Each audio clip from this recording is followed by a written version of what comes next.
Welcome, Gunrunner.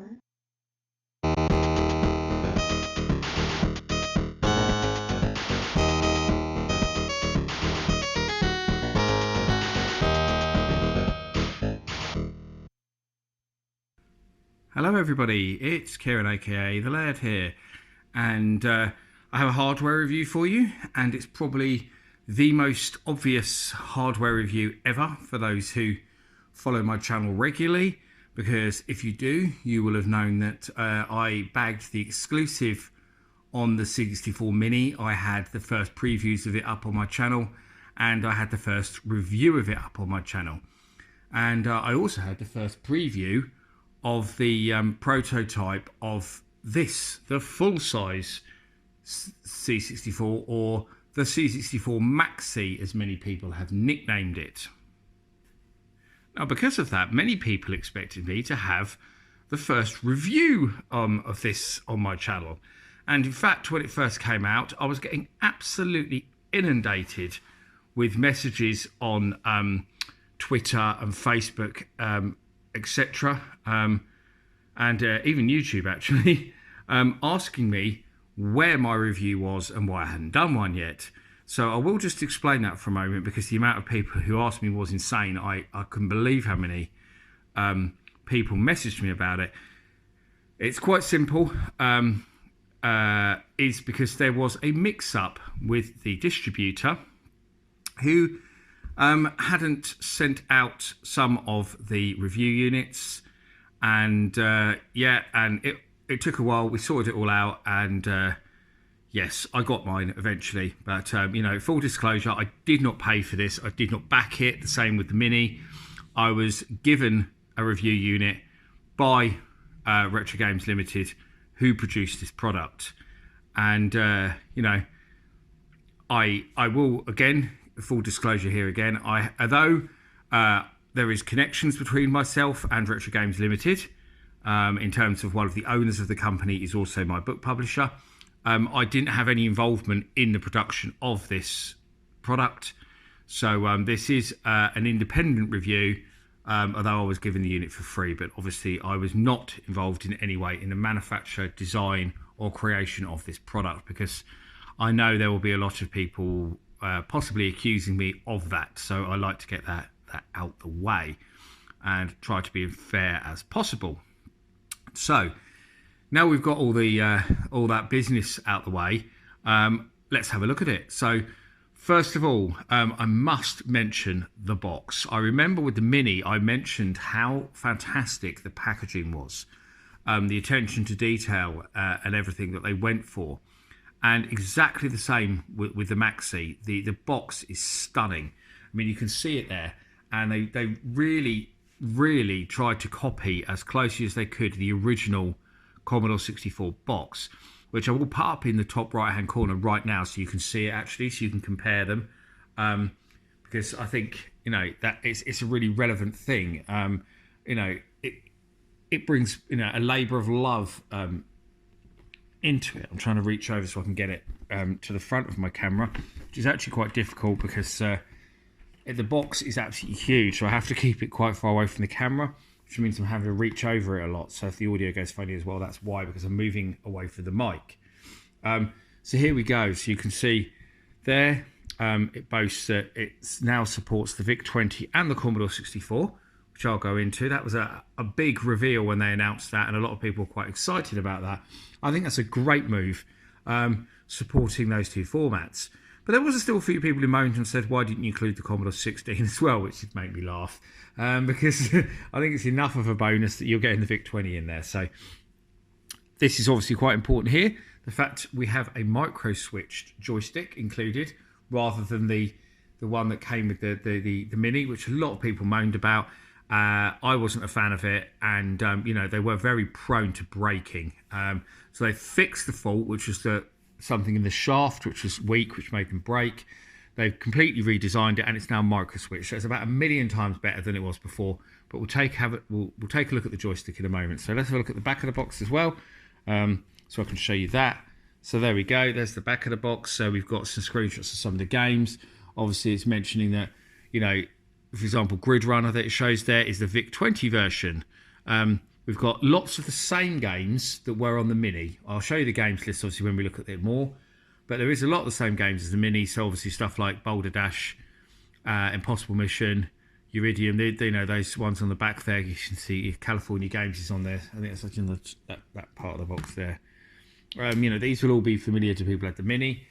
But obviously there's nothing to stop you adding your own games. So I don't think that's you know, if you already had the Mini, like, oh, so I don't want the same games again. It's not really a big issue because you can add your own. And, you know, that's the thing that they made a hell of a lot easier. Just to mention for a moment, you know, a lot of people moaned about the fact that you could only put on one game onto a stick to begin with the Mini. It was somewhat of an issue. That's since been fixed in firmware updates, and there's now support to have loads of different games on a memory stick. There's now support for multi-disc games and all sorts. So the compatibility has been raised greatly, and obviously this unit uses similar firmware to the Mini. Not exactly the same, but similar. So we will have a look at that in due course. So yes, the box is superb there. And another thing just to quickly mention is officially licensed on Cloanto. A lot of people say, why does it not say Commodore on? One of the main reasons is because no one really knows who owns the Commodore name. I don't want to go down that rabbit hole, but there is a massive argument going on between a number of different parties right now over who owns the Commodore name. It's an absolute minefield, but Cloanto there, for those that don't know, do officially own the ROM and BIOS and everything like that for the Commodore 64. So it means that they could include, obviously, the official BIOS and basic and all of that, so that will be identical. So that's where the Cloanto part comes in. Yes, right, so let's go back to the actual computer itself for a moment. I'll move that to the back here, and I'll stand this like this so you can get a better look at it. So if it will balance. I have a cat next to me right now. You know my cats like appearing in my videos. It's not Daisy, who's been in a lot of my recent videos. It's another one of my cats, Bertie, who he may appear, he may not. He's just to the right of the camera. But there we go. So you can see it. You've got a proper keyboard, as you can see. They've pretty closely copied the original Commodore 64 keyboard. There are a few minor differences.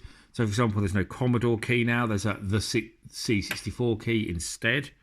And a minor bugbear of mine, which I spotted, and apparently this is actually a mistake by the manufacturer. Excuse me. A lot of people spot this, is that the 0 key there, as you can see, is actually off-center. Well, it's not off-center, it is actually centered, and that was the problem, because when they did the file to print onto the keys, they centered everything, and because the 0 key hasn't got anything above it like the other number keys, it centered the 0 rather than putting it in line with the other numbers. Now, I've got massive OCD issues, so that really stood out for me, and it kind of still annoys me looking at it now. I don't know other people will pick it up, but pretty minor complaint because it is pretty good. They've got the colour right, they've got the size right. I don't have a real bread bin C64 to compare it to, so I can't do that, unfortunately. But the keyboard, you know, very clicky. It's very much like a modern keyboard. So if you're expecting it to feel like the original Commodore 64 keyboard, then you are going to be disappointed, because it doesn't feel anything like the original Commodore 64 keyboard. It feels like a modern PC keyboard, and obviously it uses the same kind of key mechanisms, plastic push key mechanisms underneath, so that's completely understandable. But we've got the you know, the 64 logo here, and the power light and everything is all identical.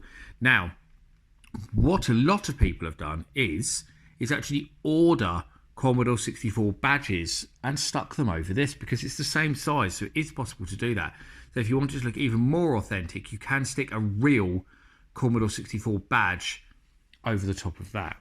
And what some other people have done as well is to go even further, is they've actually put a sticker over that with a Commodore logo on. So they've got that as well. I think that's going a bit too far, but you know, if you want it to be really authentic, then good on you. So let's have a look what else we've got.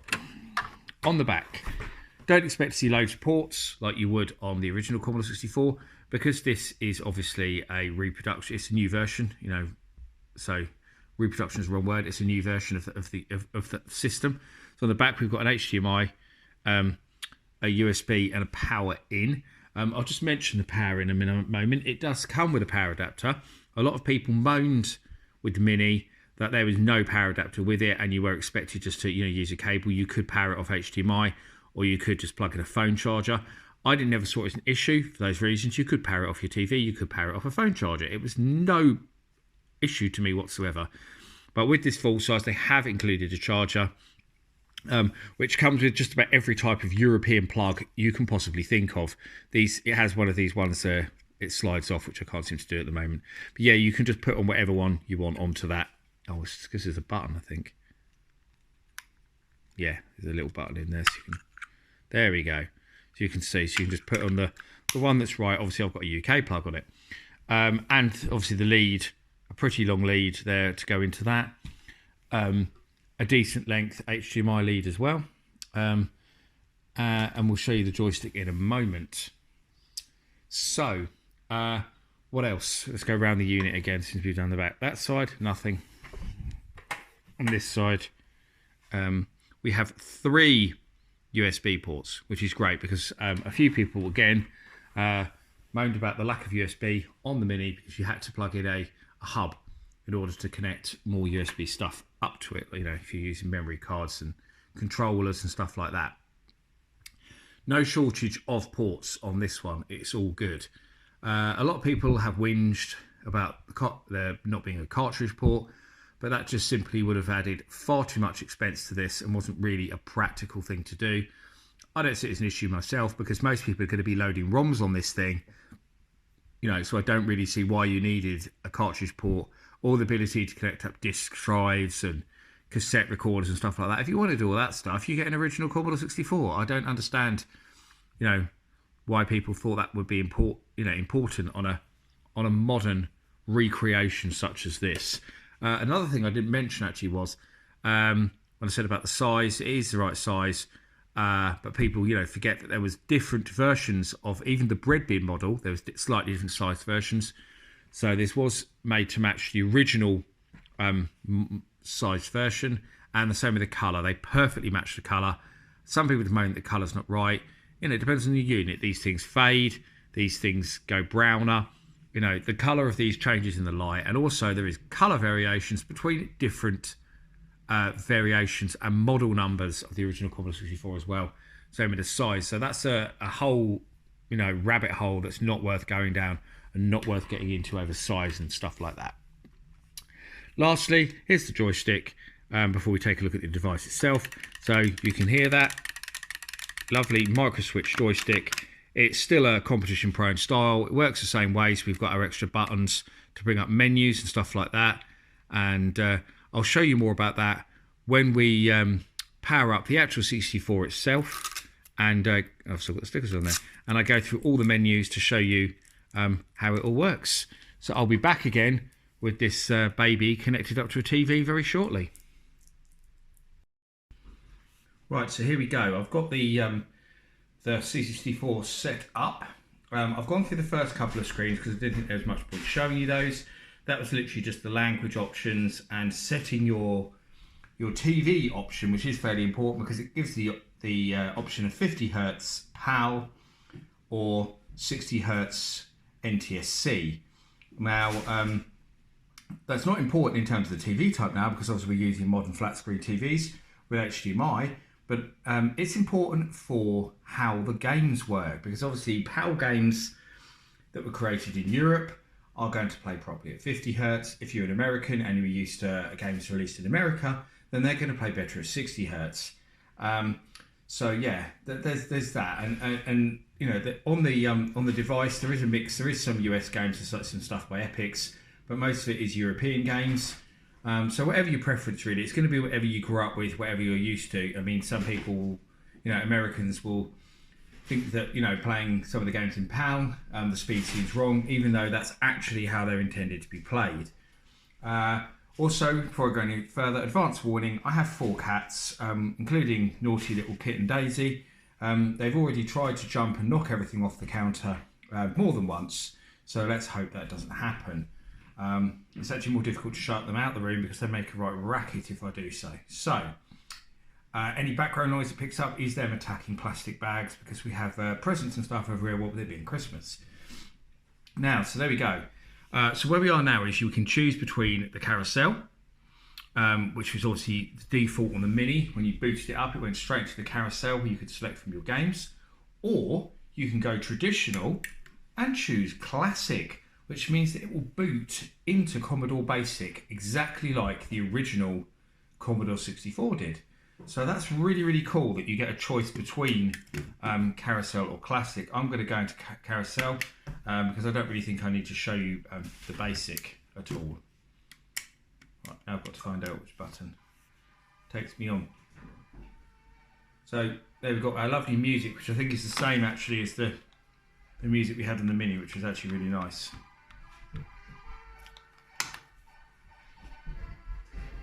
Turn it up a bit. Right, so we can hear it. And let's go through the game selection. So there we go. Alley Cat Houston, Anarchy Houston, Attack of the Mutant Camels, Commodore 64, Llama Soft, Avenger by Gremlin, Battle Valley by Houston, Bear Bother by Arctic Computing, Boulder Dash, First Star Software, Bounder by Gremlin, California Games by Epix, Chips Challenge by Epix, Confusion by Alternative Software, Cosmic Causeway, Gremlin, Fourth Dimension by Houston, Cybernoid 2 by Houston, Deflector by Gremlin, Destroyer by Epix, Everyone's a Wally by Microgen, Firelord Houston, Galencia. That was a homebrew game which was added as a bonus download for the Mini, and they put it on to start with on this version. It's a really nice Galaxian style game. Gateway to Apsfy, Epix, Gribbly's Day Out by Houston, Grid Runner Vic 20 version by Jeff Minter, Heartland there by who's Heartland by Odin, I think, was it? Robotics by Houston, Highway Encounter by Gremlin, Hover Bother by Llamasoft, Impossible Mission by Epix, Impossible Mission 2 by Epix, IO by Firebird, Idris Alpha by Jeff Minter, of course, Llamasoft, Jumpman by Epix, Mega Apocalypse, which was that Martech, I think, Mission AD by was that Thalamus? Not sure there. Wanted by Gremlin, Monty on the Run by Gremlin, Nebulous Houston, Netherworld Houston, Nodes of Yesod by Odin. I think Mission AD was Odin, actually, looking back on it. Paradroid by Houston, Pit Stop 2 by Epix, Planet of Death by Arctic. So we've got a text adventure. That's worth mentioning here, because see, now we've got a fully working keyboard. We can have a text adventure on here, so that's quite a famous one, Planet of Death. Psychedelia, Vic 20 by, that's a Vic 20 game by Llamasoft, Rana Rama by Houston, Robin of the Wood by Odin, Silicon Warrior by Epix, Skate Crazy by Gremlin, Speedball 2 by the Bitmap Brothers, Spin Dizzy. So I remember who did Spin Dizzy. Looks like that's doesn't actually say there, but yeah, I can't remember. Looks like that's the Alternative Software re-release, which is why it's on there, because they had the license for alternative stuff. Steel by Houston, Street Sports Baseball by Epix, Street Sports Basketball by Epix, Summer Games 2 by Epix, Super Cycle by Epix, Sword of Fargoal by Epix, Temple of Apsfy Trilogy by Epix, Ark of Yesod by Odin. There's the Hall of Fame, so all the people who backed it originally. Thing bounces back. Thing on a Spring, both Gremlin, Trailblazer Gremlin, Uridium at Houston, Who Dares Wins 2, Alternative Software, Winter Games Epix, World Games Epix, Synapse Houston, Alley Cat Houston, and we're back there, Anarchy Houston. So yeah, a really, really good game selection. The only thing that actually annoyed me a little bit was that the Mini had School Days on it, which is a massive favourite of mine, and this full size doesn't have School Days on it from the carousel, so I'm not sure why School Days was one of the titles that they removed, because that was one of my favourites that was on the Mini. But yeah, there we go. Can't have it all. So there we go. Obviously, you can add more, so it's not really an issue anyway. So let's have a look at the options. So there we go. Display options, Pixel Perfect. European 4.3, North American 4.3. Pixel Perfect CRT, European 4.3 CRT, North American 4.3 CRT. So obviously they are scan lines have been added on those ones, which I don't like fake scan lines myself. So we'll keep it with Pixel Perfect for the moment. We'll go back. So there we go. There's our language options. So we had them on boot up anyway. So you can go to computer model. You can change your boot mode, legal notice, system information, switch to classic mode, shutdown, factory resets. You can do. You've got all of those things on there, and we'll go back. And that's really what there is to show you. You know, with the options all pretty straightforward, all very easy to operate from our joystick, which is what I'm using, the original 64 joystick to do it all. So let's show some different things on here so we can see how it works. So let's put up Galencia because that's nice as a homebrew. There's a few games that I specifically wanted to show. This is one of them because I think it's well worth showing. It's a lovely game. So you see it's called Galencia Mini because they did an actual special version to go on the 64 Mini, and that's the version that appears on here too. So press fire. You can hear the loud noise of the joystick. But the picture quality looks excellent. But I can actually hold down the fire button and I don't have to keep pressing it. I just noticed that.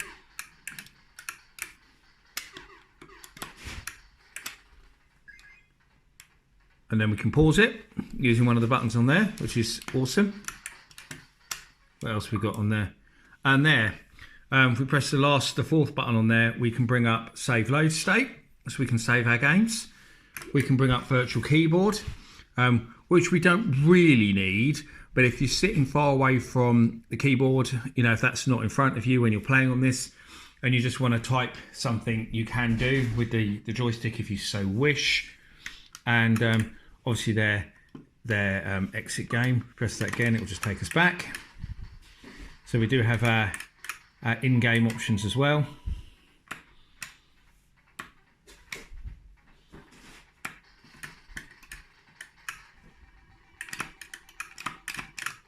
There we go, and got double fighters, brilliant. So this is an absolutely brilliant little homebrew game. So that's why I really wanted to show you it, because I think it's awesome. What we'll do is we'll go out, because I don't want to spend too much time on one thing. What I will show is, let's show you the VIC-20 mode next, since that's there on the menu. So we'll go into that. So here we go, so you can see what VIC-20 mode is like. Oh, so that's really loud is what it is. So let's turn that one down. That seems to be a lot louder for some reason. Which is why I've just died, but now you can see what VIC-20 mode is like. Very fast game. And I died again. I'm a massive fan of Grid Run, I absolutely love it, but I have to say the version I'm used to playing is actually the Atari 8-bit version, which I love. I can't say I'm that familiar with the VIC-20 version. It seems, obviously, it's more zoomed in, if you know what I mean. Probably because it's chunkier pixels, it seems more zoomed in. It's certainly a challenging game. There we go.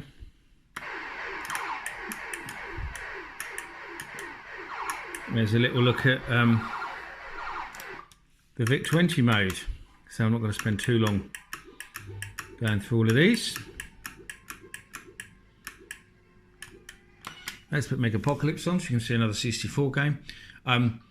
Main reason because I absolutely love Rob Hubbard's music on this game, and it'll get you a chance to hear the SID emulation on this one. So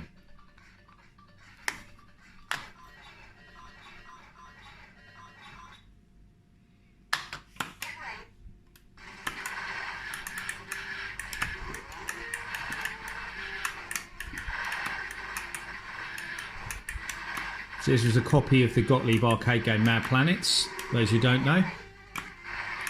Really nice speech. Fantastic music by Rob Hubbard. I'm a huge fan of Mega Apocalypse. It's probably one of my favourite games that actually appears on this unit quite easily. So yeah, the sound sounds absolutely awesome, as you can hear.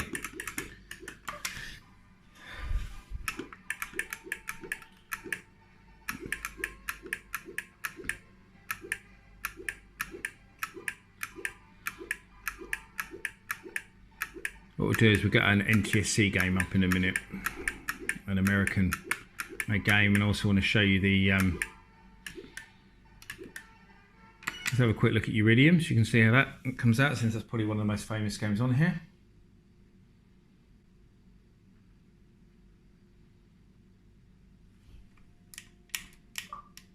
And we've hit an error for some reason. It's gone into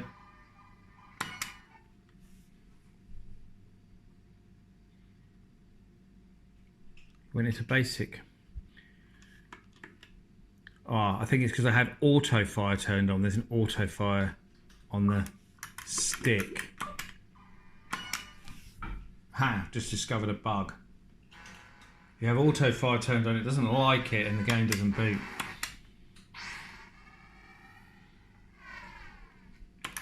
There you go, because some people like to use this one as a good demonstration because it would show, because it has such fast scrolling, it would show any potential issues with things like screen tearing.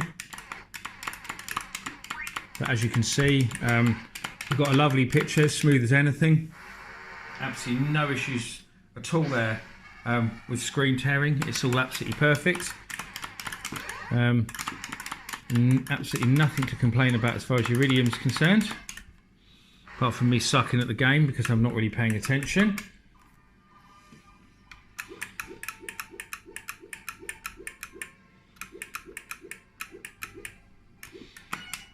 California games on, just so you can see a little bit of playing an NTSC game.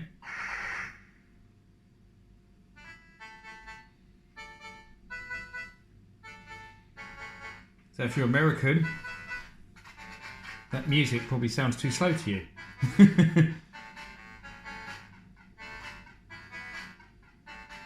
And on the list there, I see actually quite a few people I know. So I've interviewed Chuck Somerville and John Leop and Matt Householder, and many of the people who appear on the credits here actually for California games.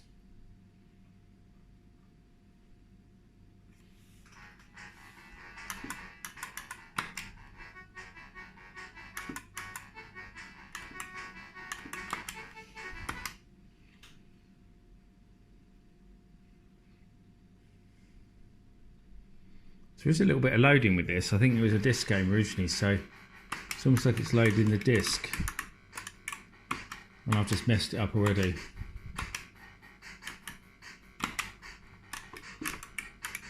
There we go, and I've messed it up again because I'm not concentrating very well. But there we go, you've seen that one now as well. And there's one more I wanted to look at before I give you a final conclusion. If I can find it. There we go, Planet of Death. So just because it's the only text adventure on there, and I think it's interesting to show you that, so press any key. Right, so here we are. I've loaded up Planet of Death, so I can show you, one, because it's text adventure, and two, because obviously that means it uses a keyboard. So it's something completely different. So there we go. You can just type in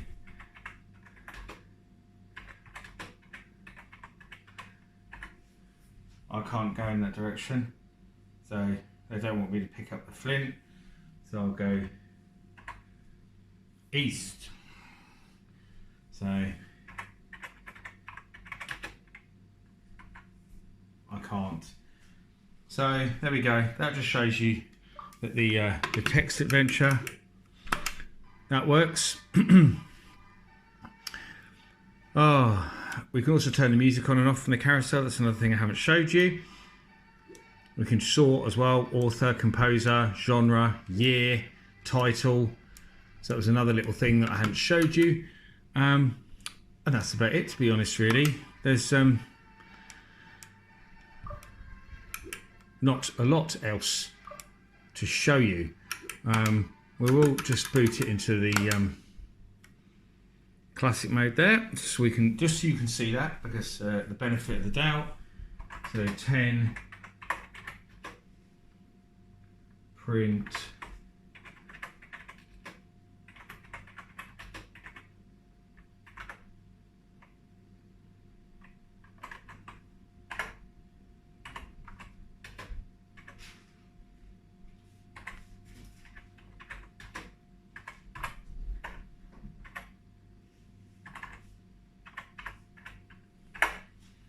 and there we go. That shows the basic working, and that's about all there is to it really. We can exit that quite easily. I'll just show you this as well actually, because while we're in basic, we do now have an option for media access, as you can see. So there we go, that's how we can read the USB stick, and as they've got a disk drive, cartridge slot, cassette deck there as well. I'm not sure what they're there for actually, to be quite honest, why they're there, but I haven't got a USB stick plugged in. I haven't got round to doing that part yet, but it's the same as the Mini. There's plenty of tutorials and stuff for that online. I don't really think it's something I need to show you in the video. Also there's obviously the legal implications of showing you how to load ROMs onto it anyway, that aren't strictly legal, so we'll leave that part out. But that is everything. So we'll go back to the carousel, so we can go to options, exit to carousel mode, and that will take us back to there. So there we go really. That is the full size Commodore 64. So, you know, it fixes everything really that I think that people didn't like about the Mini. So, you know, we have a fully working keyboard on a big old chunky computer that's the same as the original Commodore 64. We now have a lovely micro switched joystick rather than the horrible flimsy thing that broke too easily that came with the Mini. You can of course use your own controllers. So myself, I will likely use, I've got a SNES like USB pad which I can use with it. I've also got a Sega Saturn controller that I could probably use with it as well. I've not tried that actually.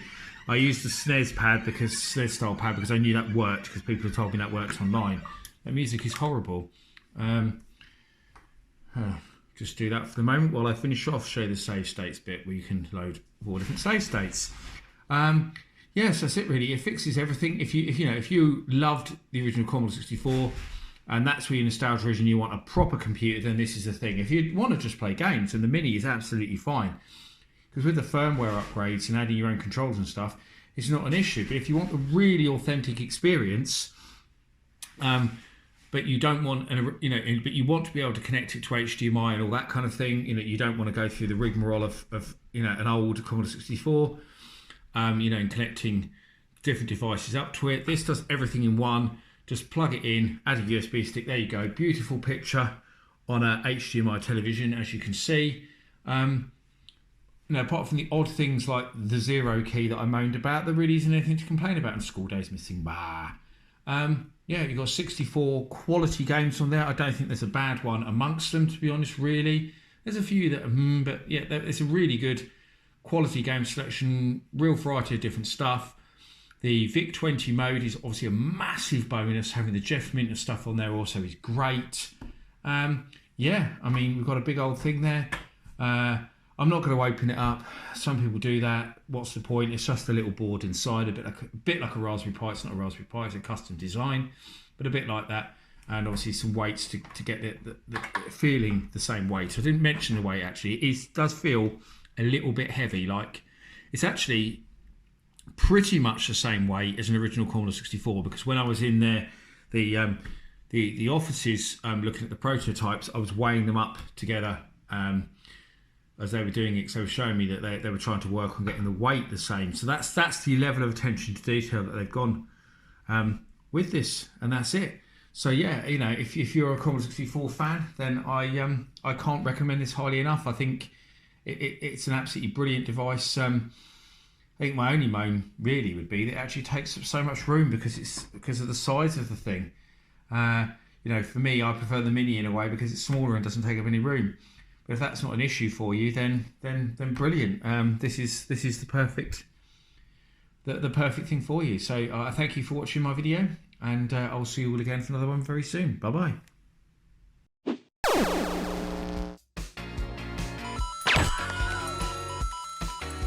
If you only knew the power of the dark side. 2, 1, 0.